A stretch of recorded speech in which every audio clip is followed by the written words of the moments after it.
So in my experience and just the people I've talked to, this is kind of becoming a defining thing for our generation. Millennials, but also Gen X and Gen Z, I think, or whoever the next generation is after the millennials. I think this is becoming a defining thing, and this is, from what I've seen, is becoming increasingly common. That is the phenomenon of people putting in more and more time at work, but not receiving any real compensation for it. And that doesn't just include working unpaid overtime or working jobs in which you aren't paid, but it also includes not taking vacations.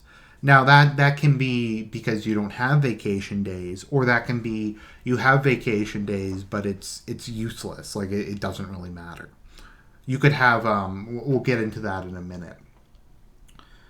But yeah, so it's kind of interesting because you have much more wealth, I think, in society. I think it's a lot more concentrated than it used to be. So you have more overall wealth in society. A lot of things have been automated. Worker productivity keeps going up and up and up and up. We've automated a lot of previous jobs, so things are much, much more productive per employee than it used to be. And yet we're relying on people to work more and more hours with pay rates that, from all the studies I've ever looked at, worker pay has stayed flat or actually decreased over the last couple decades. So you have this scenario where workers are getting more efficient, but they're being paid the same or less while having to work more hours. But overall, the economy is growing. So I think there is some truth to the whole concentration of wealth thing. But this isn't about concentration of wealth. This is a different topic. So this is about unpaid overtime, which I'm frankly kind of getting tired of doing at my job, and I think a lot of people are getting tired at it. Part of the problem is it's just too easy to do unpaid overtime now, because we all have email, we all have our cell phones, we have text messages, etc. So you can be contacted anywhere at any time. And if you're like some of us, and the company you work for pays for your phone because you need it for work, which is pretty common in white collar circles, then they'll say, well, Argent, you have to take our call at all times of day because it's on the phone that the company pays for. So what are you gonna say to that? I mean, there's not a lot you can say, really. So you're kind of roped in, and I guess you can just refuse their offer, but they're probably still gonna call you anyways. And your pay probably isn't great, so it's one of the few benefits maybe you can get. So I think as soon as email and kind of texting and kind of the mass use of cell phones came around, the managerial class immediately stated, this is great. Before, people would just go home, and then they'd go home, and we'd have to call them on their phone, and then if it was an emergency, I guess they could come into work. But in general, that wasn't practical, so we'd have to wait for the next day. What we can do now is whenever we want anything, we can just call them, or we can email them, or we can text them, and we can expect them to be checking their email 24 hours a day. We can expect them to have alerts on, so at any point during the day or night, we can email them, and they have to respond to it. And they have to do whatever we ask. So this is something a lot of people have. It might be 9 o'clock at night, and you'll get a text, and they'll be like, Argent, just take care of this. We need this for tomorrow. I just talked to somebody. It needs to be done now. And I'm you're trying to go to bed or whatever. And you get this, and then you have to go deal with that, and you still have to get up and go to work tomorrow. And it's a 24/7 thing. It's I know with my father, he works probably an extra, I don't know, 15, 20 hours a week. I don't know, he normally works 70 hours a week when he's working. I won't go into detail about that, but probably about 10 to 20 of those is just that he has to be receiving emails all the time. So even on weekends, he'll spend 2 or 3 hours a day responding to emails or other stuff like that. In France and Germany, they've recently passed laws to make it illegal because it was just so abused. And what it does is it creates At least with me, it creates constant stress because I can be out like seeing a movie, or I could be going out for dinner with family, and I'll get this call. It's like, Argent, we need this done right now. You have to get this done. You have to. It's an emergency, and this will be at like 8 or 9 p.m. And this isn't just me. This happens to like everybody. And the expectation is that you're on call 24/7, even on holidays, even on like Easter Sunday. They're like, Argent, you have to spend the whole day working because we planned poorly. So it's like that. So then people will say, well, but the labor laws say they can't do that and that they owe you for overtime. Okay, well, the labor laws don't matter. I think people have to understand that. What are you going to do? Are you going to go to your boss and be like, it's illegal for you to ask me to do that? I won't do that. Like, are you going to do that? That makes you into a problem employee. That makes you into a whiner. That makes you into a complainer. And that puts your head on the chopping block next time they decide to fire someone.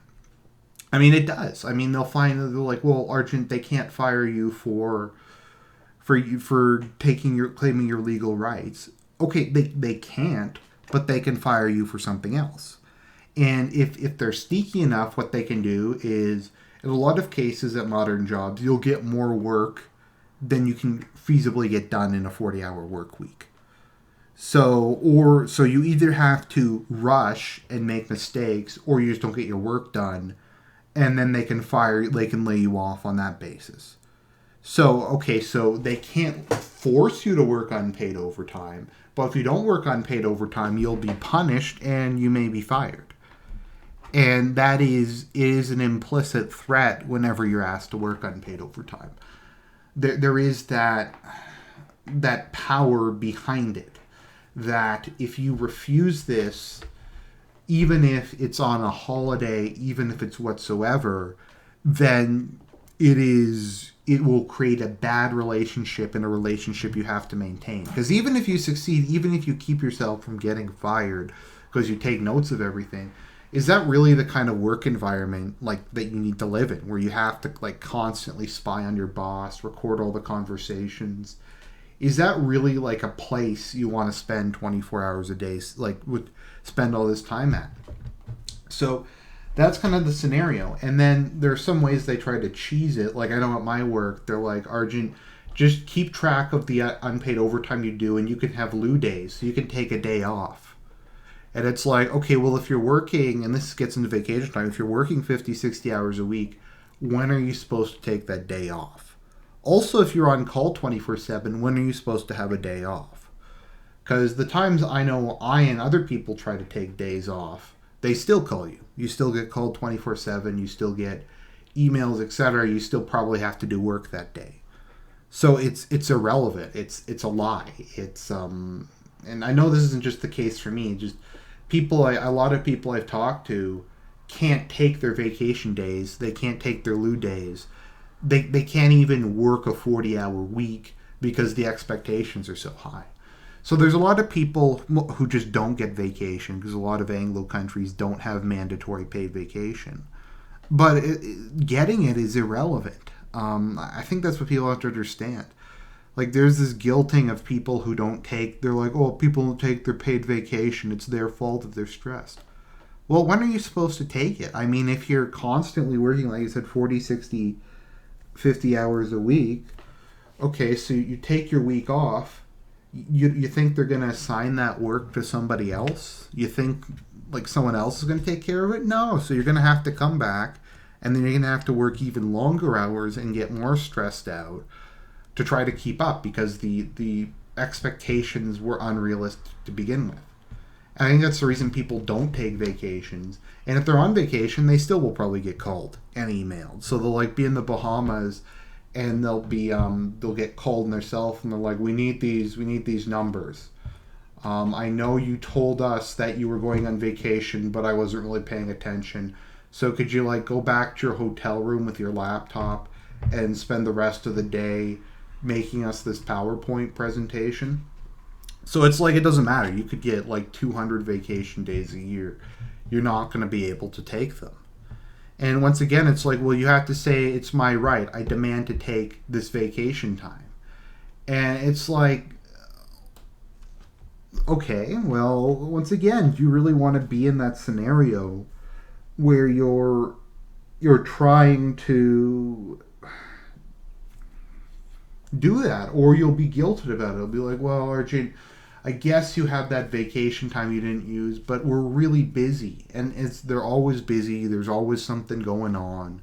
There's always a crisis. There's always drama. So that's just kind of the way a lot of people are. They're basically fucked. They're stuck, oftentimes working jobs where they don't make a ton of money. I actually kind of like my job, so I'm lucky in that regard. But they're stuck making less money than their parents do, and that their parents did effectively decades ago. They work much longer hours. The market and the general sleaze of how employment works these days is you can't complain. If they're fucking you, you can't complain because even if you win, they're going to find some way to get back at you. So that's kind of the scenario we have, kind of a generation of people. And let's just talk about, while we're on the topic of sleazy cheating people out of money, what about unpaid internships? Unpaid internships are worse than slavery, actually, from an economic perspective, because slaves at least get room and board. Unpaid internship is often, in my experience, you do everything that you would as an employee, but for free. The company says, well, you can be an intern here. You can do a normal job for free. You have to pay for your clothing. You have to pay to transportation to here. You have to pay for anything else that's required for your job. But we are not going to give you any money because you don't deserve any money. Fuck you. But we're not going to hire people unless they have some unpaid internships. You need to do it. So that's like another way to steal money from people, is getting all this free labor and not even paying the people minimum wage. And once again, it's illegal to do this. But let's say you're someone in a professional job, and the market's brutal, and you have a chance to get experience, and you're not going to have another way to get this experience. What are you going to do? Are you going to turn that down? Because this might be your only chance. You might not even qualify to get the kind of professional job you're looking for without experience. So you have to accept the shit, and you have to accept the fact that as an intern you have even less rights than you do as an employee. And so these are just kind of all the scams you have. I mean, if you're a full-time employee, you at least have some protections. But at some jobs I've worked at in the past, what they would do is they would keep extending my contract on a monthly basis. And so they'd be like, okay, Argent, it's the end of the month. Okay, I guess we're going to keep you for next month. We have no idea about next month. And they normally wouldn't tell me until like a couple days before the end of the month. So like they attack millennials and like, millennials aren't having kids, they aren't getting married. Well, how the fuck are they supposed to do that when that's the kind of conditions they live under? When they don't know where the hell they're going to be 1 month to the next. When they're almost as a matter of course forced to work 24 hours, be on call 24 hours a day, 7 days a week.